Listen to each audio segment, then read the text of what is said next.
प्रिय विद्यार्थियों, मेरे YouTube चैनल के स्टडी ग्रुप 940 पर आप सभी लोगों का बहुत बहुत स्वागत है। इस वीडियो में हम बात करेंगे कक्षा 12वीं विषय भौतिक विज्ञान के वार्षिक पेपर के बारे में। तो ये है आप लोगों का वार्षिक परीक्षा पेपर। तो आप लोग इस पेपर को अच्छी तरह से देख लीजिए और इसके प्रत्येक प्रश्न को अच्छी तरह से याद कर लीजिए। तो इसमें कुल 20 क्वेश्चन पूछे जाएंगे और जो समय रहेगा वह 3 घंटे का रहेगा और जो अंक रहेंगे वह 70 अंक के रहेंगे। तो आप लोग अच्छी तरह से इस पेपर को तैयार कर लें, क्योंकि कल यही पेपर पूछे जाने वाला है। तो देखते हैं प्रश्न पहला। तो प्रश्न पहला है, प्रत्येक प्रश्न के लिए दिए गए विकल्पों में से सही विकल्प चुनकर लिखिए। तो पहला है इसमें E तीव्रता वाले विद्युत क्षेत्र में आवेश Q रखने पर उस पर लगने वाला बल होगा। तो इसका जो राइट आंसर होगा वह होगा F बराबर QE। दूसरा है, दो संधारित्रों को समांतर क्रम में जोड़ने पर प्रत्येक संधारित्र पर समान होगा। तो इसमें जो राइट आंसर होगा वह होगा आवेश। तीसरा है, लेंज का नियम संबंधित है। तो इसका जो राइट आंसर है वह है ऊर्जा संरक्षण के नियम में। तीसरा है, यांत्रिक ऊर्जा को विद्युत ऊर्जा में बदलने की युक्ति है। तो इसका जो राइट आंसर है वह है AC जनरेटर। पाँचवा है, जब कोई अल्फा कण नाभिक के समीप आता है तो वह प्रकीर्णित हो जाता है, क्योंकि इसका जो राइट आंसर है वह है धनावेशित होने के कारण। और पाँचवा है धनावेशित होने के कारण। छठवा है, प्रकाश किरण के एक माध्यम से दूसरे माध्यम में जाने पर निम्नलिखित में से कौन सी राशि नहीं बदलती। तो जो इसका जो राइट आंसर है बच्चों वह है आवृत्ति। अब हम देखते हैं प्रश्न दूसरा। तो प्रश्न दूसरा देखने से पहले इसमें इंग्लिश मीडियम वाले बच्चे भी देख लें, क्योंकि इसमें इंग्लिश वर्जन भी है। तो आप लोग भी इस वीडियो को देख लें। प्रश्न दूसरा है, रिक्त स्थानों की पूर्ति कीजिए। तो इसमें है पहला है, रेडबर्ग नियतांक आर का मान होता है।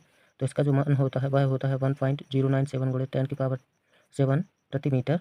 दूसरा है, किरचॉफ का प्रथम नियम के खाली। तो इसमें आवेश संरक्षण सिद्धांत पर आधारित है। तीसरा, प्रेरित विद्युत वाहक बल खाली स्थान परिवर्तन के कारण उत्पन्न होता है। तो इसका जो राइट आंसर होगा वह होगा चुंबकीय फ्लक्स। चौथा है, दूर संचार के लिए खाली स्थान तरंगों का उपयोग किया जाता है। तो इसका जो राइट आंसर होगा वह होगा सूक्ष्म तरंगों का उपयोग किया जाता है। पांचवा, फोटोन का विराम द्रव्यमान खाली स्थान होता है। तो इसका जो राइट आंसर है वह है 0। छठवां है, प्रत्येक तत्व के रेखल स्पेक्ट्रम में रेखाओं की संख्या अनंत होती है। अब हम देखते हैं प्रश्न तीसरा। तीसरा प्रश्न है, सत्य और असत्य का चयन करके लिखिए। तो संट जो होता है परिपथ के सदैव साथ में श्रेणी क्रम में जुड़ता है। तो ये असत्य है, क्योंकि यह समांतर क्रम में जुड़ता है। दूसरा है, प्रतिरोध बॉक्स के भीतर कुंडलियां दोहरे तार की बनाई जाती हैं ताकि स्वप्रेरण का प्रभाव समाप्त हो जाए। तो यह सत्य होगा। अब देखते हैं तीसरा, विद्युत चुंबकीय तरंगें एक समान वेग से गतिशील आवेश की होती हैं। तो यह भी असत्य है। पांचवा है, विक्षेपण क्षमता का कोई मात्रक नहीं होता। तो यह सत्य है। पांचवा है, इलेक्ट्रॉन वोल्ट आवेश का मात्रक होता है। तो यह असत्य है, क्योंकि इलेक्ट्रॉन वोल्ट जो होता है ऊर्जा का मात्रक होता है। अब हम देखते हैं सही जोड़ी। सही जोड़ी में है इलेक्ट्रॉन वोल्ट। तो इलेक्ट्रॉन वोल्ट जो है ऊर्जा का मात्रक होता है। दूसरा है डायनेमो। तो जो डायनेमो है ये विद्युत चुम्बकीय प्रेरण सिद्धांत पर कार्य करता है। तीसरा, लेंस की क्षमता। तो लेंस की क्षमता जो है वो P बराबर 1/F मीटर। तो ये तीसरे का राइट आंसर हो जाएगा। चौथा है, लाल रंग का प्रकाश। तो लाल रंग का प्रकाश अंधेरे में फोटोग्राफी के लिए प्रयोग होता है। तो ये चौथे का आंसर हो जाएगा। पांचवा है, अवरक्त किरणें। अवरक्त किरणें, तो इसका राइट आंसर होगा कांच में अधिकतम चाल होती है। और छठवां है सिलिकॉन। तो सिलिकॉन जो है एक शुद्ध अर्धचालक है। अब हम देखते हैं प्रश्न पांचवा। तो प्रश्न पांचवा है, धातु का, इसमें पहला, धातु का परावैद्युतांक लिखिए। तो धातु का परावैद्युतांक अनंत होता है। दूसरा है, ट्रांसफार्मर की कोट पैटर्न क्यों बनाई जाती हैं। तो इसमें जो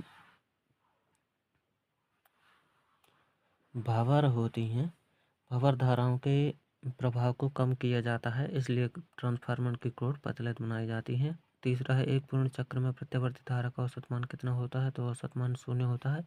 चौथा है, विकिरण की ऊर्जा और आवृत्ति में संबंध लिखिए। तो E बराबर HF। और पाँचवा है, अन्योन प्रेरण का एक उदाहरण। तो इसका उदाहरण ट्रांसफार्मर है। तो बच्चों आप लोग अच्छे से पेपर को तैयार कर लीजिए।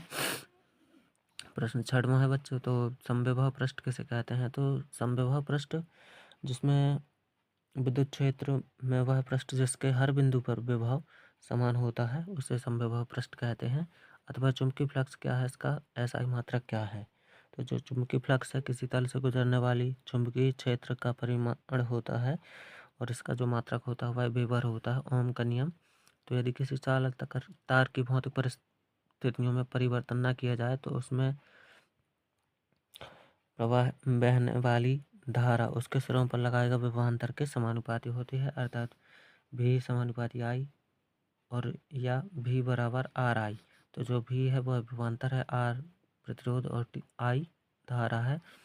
अथवा है मोटर गाड़ी को स्टार्ट करते समय उसकी हेडलाइट कुछ मंद क्यों हो जाती है। तो मोटर गाड़ी को स्टार्ट करते समय उसकी जो हेडलाइट होती है थोड़ी मंद पड़ जाती है, क्योंकि जो धारा होती है उसकी मात्रा बैटरी से उसकी मात्रा ज़्यादा हो जाती है। इसके बीच में बैटरी के प्लेटों के बीच विभवांतर कम हो जाता।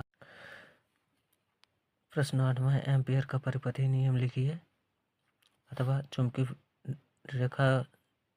क्षेत्र रेखाओं के कोई दो गुण लिखिए। प्रश्न 9वां है स्वप्रेरण और अन्योन्य प्रेरण में कोई दो अंतर लिखिए अथवा है प्रत्यवर्ती धारा और दिष्ट धारा में अंतर लिखिए। अगला प्रश्न है व्यतिकरण क्या होता है, इसका एक उदाहरण लिखिए अथवा प्रिज्म का न्यूनतम विचलन कोण किसे कहते हैं। अगला प्रश्न विस्थापन धारा किसे कहते हैं अथवा साबुन का बुलबुला रंगीन दिखाई देता है क्यों। प्रश्न 12वां है रदरफोर्ड मॉडल से नाभिक के आकार का आकलन कैसे किया जाता है अथवा थॉमसन परमाणु मॉडल के दोष लिखिए।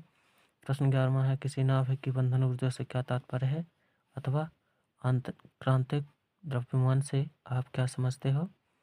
प्रश्न 14वां किसी गोली चालक की धारिता के लिए सूत्र का निगमन करो अथवा है समांतर क्रम में जुड़े संधारित्रों की तुल्य धारिता के लिए व्यंजक प्राप्त कीजिए। प्रश्न 15वां है किरचॉफ के नियम लिखिए तथा इनकी व्याख्या कीजिए अथवा 10 वोल्ट विद्युत वाहक बल एवं 3 ओम आंतरिक प्रतिरोध वाली बैटरी को किसी प्रतिरोधक से संयोजित करने पर परिपथ में 0.5 एम्पियर धारा प्रवाहित होती है। प्रतिरोधक का मान एवं बैटरी की टर्मिनल वोल्टता ज्ञात कीजिए। प्रश्न 15वां है 16वां किसी सेल के आंतरिक प्रतिरोध टर्मिनल वोल्टता एवं विद्युत धारा में संबंध स्थापित कीजिए।